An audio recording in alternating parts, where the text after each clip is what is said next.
আপনি যদি সারাক্ষণ চিন্তা করতে থাকেন, যদি ওই জিনিসটা থাকতো তাহলে আমি সুখী হতাম, যদি অমুক সমস্যাটা চলে যেত, ওই মানুষটা আমার জীবন দুর্বিষহ করে তুলেছে, যদি সে একটা বাসের ধাক্কা খেত আমার জীবনটা কত ভালো হয়ে যেত।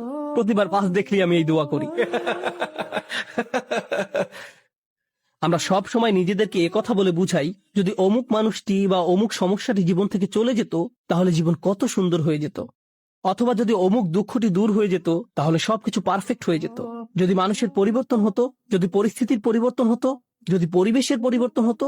আমরা এভাবে ভাবতে থাকি সবকিছুর পরিবর্তন হলে জীবন সুন্দর হয়ে যেত, তাহলে আমাকে আর দুর্বল থাকতে হতো না। আমরা ভোগের উপর ভোগ করতে থাকি আর এতে পুরোপুরি আচ্ছন্ন হয়ে পড়ি। আর আল্লাহ আজ্জা জাল্লাহ বর্ণনা করছেন, জানো তুমি কত দুর্বল? তুমি একটি মাছির চেয়েও দুর্বল। দউফাত তালিব ওয়াল মাতলুব। যখন তিনি এভাবে বলছেন, আমি আপনি মজ্জাগতভাবে অবিশ্বাস্যভাবে কতটা দুর্বল, একটু চিন্তা করে দেখুন। আপনাদের প্রত্যেকের মাথায় বিভিন্ন জিনিসের চিন্তা আছে প্রতিদিন। আমরা এখন রোজা রাখছি, নামাজ পড়ছি, আর আলহামদুলিল্লাহ নামাজ পড়ার সময় আমরা মনোযোগ ধরে রাখার চেষ্টা করি, কিন্তু এর বাইরে আপনার মাথায় কোন চিন্তা ঘুরঘুর করে? আপনি কি নিয়ে উদ্বিগ্ন থাকেন? আপনি কি নিয়ে চিন্তা করেন? কোন চিন্তাটি আপনার মাথায় সারাক্ষণ ঘুরতে থাকে? কোন জিনিসটির ব্যাপারে ভাবেন এটা যদি থাকতো, আর কোন জিনিসটির ব্যাপারে ভাবেন যদি এটা না থাকতো? কারোর জন্য অসুস্থতা, কারোর জন্য ডিপ্রেশন, কারোর জন্য দুঃখ, কারোর জন্য হয়তো কোনো ব্যক্তি। কেউ কেউ ভাবেন যদি ওই মানুষটা আমার ব্যাপারে খুশি হতো। তারা অন্য একজনকে খুশি করার চিন্তায় মশগুল থাকেন। যদি আমার বাবা আমার উপর খুশি থাকতেন তাহলে আমি সুখী হতাম। কিন্তু আপনার বাবাও তো একজন মানুষ, তিনি যদি আজ খুশি হয়েও থাকেন, কাল হয়তো তার জীবন শেষ হয়ে যেতে পারে। তারপর আপনি কি করবেন? এরপর আপনি কোথায় দাঁড়াবেন? সুতরাং আমি আর আপনি এভাবে এসব জিনিসের পেছনে ছুটতে থাকি। আর এর পরের আয়াতে আল্লাহ আজ্জা ওয়াজাল্লাহ বলেন, মা কদারুল্লাহ হাক্কা কদরিহি। তারা আল্লাহকে যথাযথ মর্যাদা দেয় না। ইন্নাল্লাহ কওয়িয়্যুন আজিজ। নিশ্চয়ই আল্লাহ শক্তিধর, মহাপরাক্রমশালী। তুমি দুর্বল কিন্তু আল্লাহ সর্বশক্তিমান। তিনি আরো বলেন, তোমরা আল্লাহকে যথাযথ মর্যাদা প্রদান করনি। জানেন তিনি আমাকে আপনাকে কি বলছেন? তিনি বলছেন, তোমরা বিভিন্ন জিনিসের পেছনে ছুটবে, তোমরা বিভিন্ন মানুষের পেছনে ছুটবে, তোমরা এই দুনিয়ার যত কিছুর পেছনে ছুটো না কেন, এর প্রতিটি জিনিসের একদিন সমাপ্তি হবে। এর প্রতিটি জিনিস দুর্বল। এই কারণে তুমিও দুর্বল হয়ে পড়েছ। এই জন্য তুমি বারবার দুঃখ ভারাক্রান্ত হয়ে পড়ছো। ফলশ্রুতিতে তুমি বারবার ক্ষতির সম্মুখীন হচ্ছ। কিন্তু শেষবারের মতো যখন তুমি এই সিদ্ধান্ত গ্রহণ করবে, তোমার যত চাওয়া পাওয়া আছে তার মাঝে সবচেয়ে বড় চাওয়া পাওয়া হলো তোমার মালিককে খুশি করা, যখন তুমি সবকিছুর উপরে আল্লাহর সন্তুষ্টিকে প্রাধান্য দাও, যখন তুমি সত্যিকার অর্থে তোমার অন্তর থেকে এটা করতে পারবে, একমাত্র তখনই, যেহেতু তিনি শক্তিধর। জানেন আল্লাহ এইমাত্র আমাদের শেখালেন, যখন তুমি দুর্বল কাউকে পেতে চাও তখন তুমিও দুর্বল হয়ে পড়ো। কিন্তু তুমি যদি আল্লাহকে চাও, যিনি শক্তিধর এবং মহাপরাক্রমশালী, তাহলে এটা তোমাকে কেমন করে তুলবে? এটা তোমাকেও শক্তিশালী করে তুলবে। আর যখন তুমি শক্তিশালী হয়ে উঠবে, জীবনে বিভিন্ন জিনিস আসবে যাবে, কিন্তু তোমার শক্তিমত্তার কোনো কমতি হবে না। যে জিনিসের পেছনে তুমি ছুটছো তা ভেঙে পড়ার কারণে তখন তুমি আর ভেঙে পড়বে না, কারণ তুমি দুনিয়ার এসব তুচ্ছ জিনিসের চেয়েও অনেক অনেক উচ্চ একজনের সন্তুষ্টির অন্বেষণ করছো। আমি বলছি না যে আপনি এই দুনিয়ার কোনো কিছু চাইতে পারবেন না, কিন্তু আয়াতটি আমাদেরকে একটি ব্যাপারে শিক্ষা দিচ্ছে। আমরা যখন এসব পার্থিব বিষয় কামনা করব, আমরা বুঝবো যে এগুলো দুর্বল। পার্থিব এসব বিষয় জীবনে আসবে যাবে, কিন্তু আমরা কখনো আল্লাহকে হারাতে পারবো না। লক্ষ্য করুন, মানব জাতির ব্যর্থতা হলো, যখন তারা পার্থিব কোনো জিনিস পেতে ব্যর্থ হয়, তারা আল্লাহকে ভুলে যায়। তাদের চাওয়া পাওয়ার জিনিসটি না পেলে তারা নামাজ পড়া ছেড়ে দেয়। তারা যা চায় তা যদি না পায়, তারা এভাবে বলে, এভাবে দোয়া করার অর্থ কি?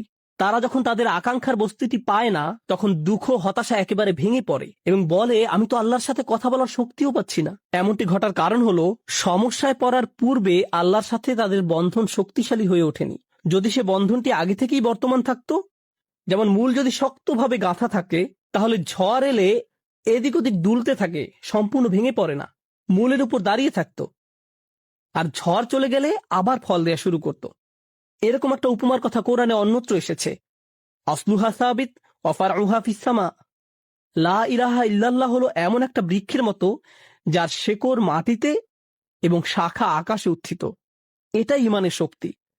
এই আধ্যাত্মিক শক্তির ধারণাটি আরো পরিষ্কার করার জন্য আমি আপনাদের নিকট একটা উদাহরণ পেশ করব।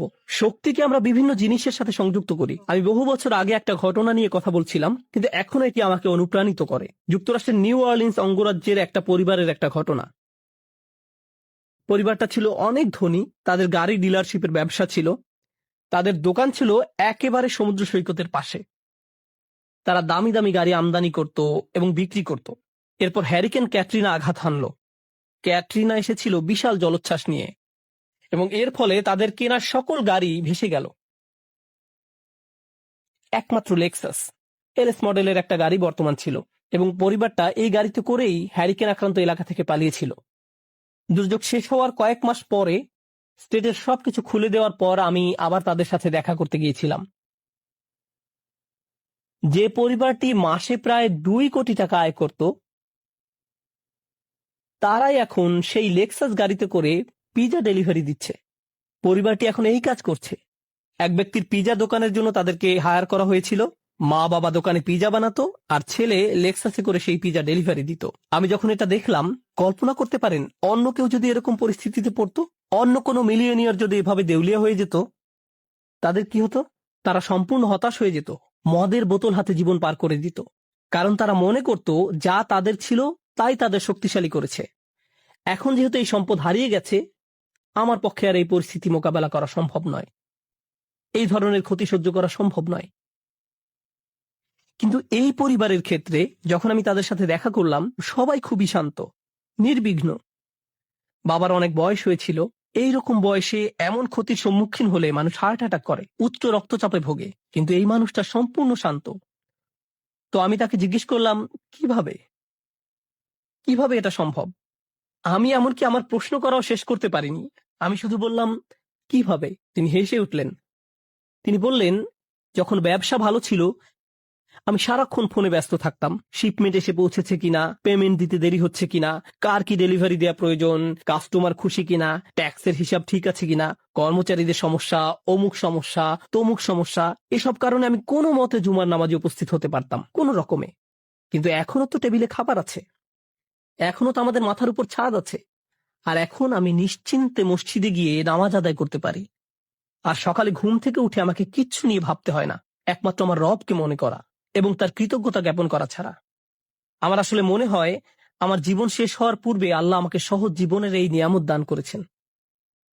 সেই বাবা এটাই বলেছিলেন। কোনো সাধারণ মানুষের পক্ষে এভাবে কথা বলা সম্ভব নয়। আপনি যদি এমন কথা অন্য কোনো ব্যবসায়ীকে বলতেন, সে বলতো এই লোকটার মাথা নষ্ট হয়ে গেছে, তার সকল সেন্স নষ্ট হয়ে গেছে। আর এই জন্যই এখন সে তার মাথায় এই পরিস্থিতির একটা যৌক্তিকতা খুঁজে নিয়েছে। আপনাদেরকে একটা কথা বলছি, একজন মানুষের পক্ষে কেবল তখনই এভাবে কথা বলা সম্ভব যখন সে বুঝতে পারে যেসব জিনিসের পিছনে সে ছুটছে তা দুর্বল। কেবলমাত্র আল্লাহই শক্তিশালী।